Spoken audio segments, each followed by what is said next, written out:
In previous chapter, we studied about the photosynthesis, where we found out that the process of photosynthesis is a anabolic process. It is an anabolic process. What is an anabolic process?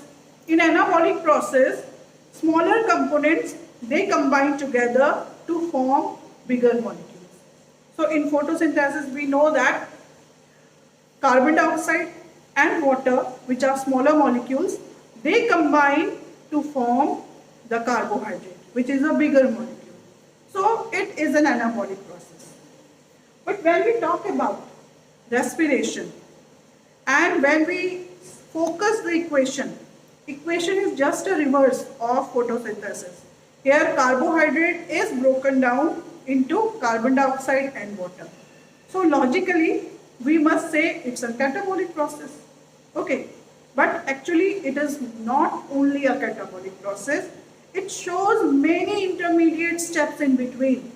That's why now the concept has changed from catabolic to amphibolic pathway. We cannot just say that respiration is just a catabolic process, because it's only a copybook equation where we see it's a catabolic process. But if we study the whole process of respiration, we see so many diversions. Let's find out. The most ideal equation is this way, where the respiratory substrate is a carbohydrate. This respiratory carbohydrate may be in the form of glucose or sucrose. It is broken down into glucose 6-phosphate, fructose 1,6 bisphosphate, and ultimately glyceraldehyde 3-phosphate. But here, this glyceraldehyde 3-phosphate can be converted into dihydroxyacetone phosphate. And this dihydroxyacetone phosphate can also be used for the synthesis of fatty acids. So here, it is not only degraded, it can be used as a raw material for the synthesis of fatty acids. So we cannot just say it's a catabolic process. It can act as the anabolic pathway also. Okay. Now, if we see proteins, in case of proteins, these proteins can be converted into amino acids with the help of proteases, and these amino acids, after deamination, they can be converted into pyruvic acids, and vice versa. Or you can say the pyruvic acid, which is a byproduct or which is a kind of a stable product of C3 cycle, this pyruvic acid can be used for the synthesis of the proteins also. Okay, so here, because in case of biology, in biology, no reaction is only one directional. It is bidirectional. So where this pyruvic acid, which is produced from, you can say, breakdown of the carbohydrates, it can be used for the synthesis of the proteins as well.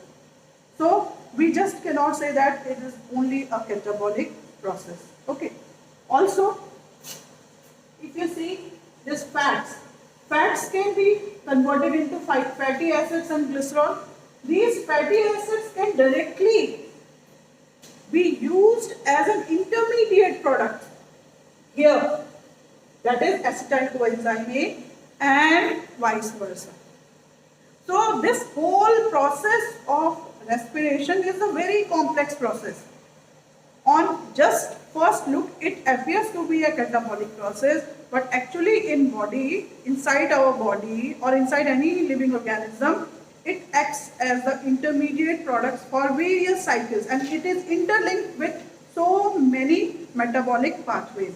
That's why now, instead of calling it just as a catabolic process, it is a better way to explain it in terms of amphibolic pathway.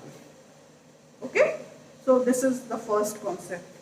Now the next concept is about respiratory quotient.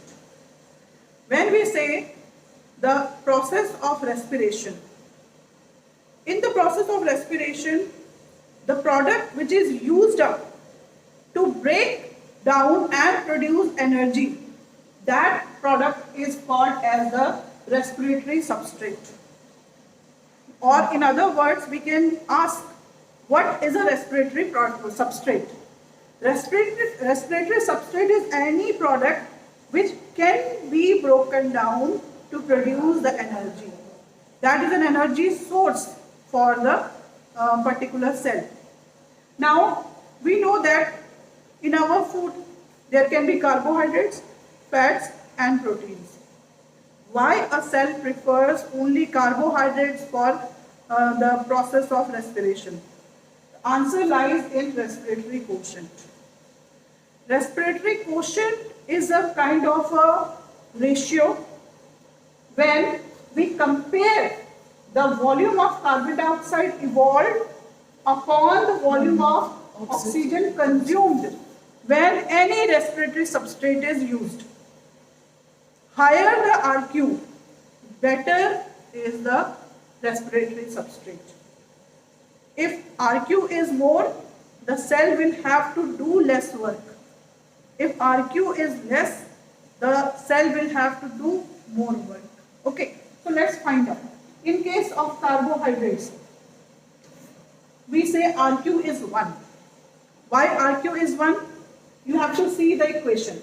Equation is 1 molecule of glucose when it reacts with 6 molecules of oxygen, 6 molecules of carbon dioxide and 6 molecules of water along with energy are produced. So how can we find out the RQ? RQ is the volume of CO2 evolved, that is 6, upon volume of oxygen consumed, that is also 6. So it comes to be 1. Okay, so it is easier for the cell to perform the respiration. Now if we see the case of fat. Fat as such, when it is stored, it's a good source of energy. But when the cell starts doing the respiration, it is a very highly energy seeking process. How? If you see, the most common fat which is used by our cells is tripalmitin. This is the formula of tripalmitin, C51H98O6. It's a complex product. So 145 molecules of oxygens are required and it produces 102 molecules of carbon dioxide and 98 H2O and energy. So if we see the RQ comes 102 CO2 upon 145 O2. So it is less than 1. It comes around 0.7. So because it is less than 1, if you compare with the carbohydrate, so carbohydrate is a better respiratory substrate as compared to fat. Okay. Now if we see proteins, there are different types of proteins. So generally the RQ of protein comes around 0.9. So also if we compare with the proteins and carbohydrate is a better respiratory substrate. So depending upon the RQ, the substrate which is best used by the cells is carbohydrate. So generally the cells use glucose as the respiratory substrate. Okay, with this we complete this chapter. Thank you.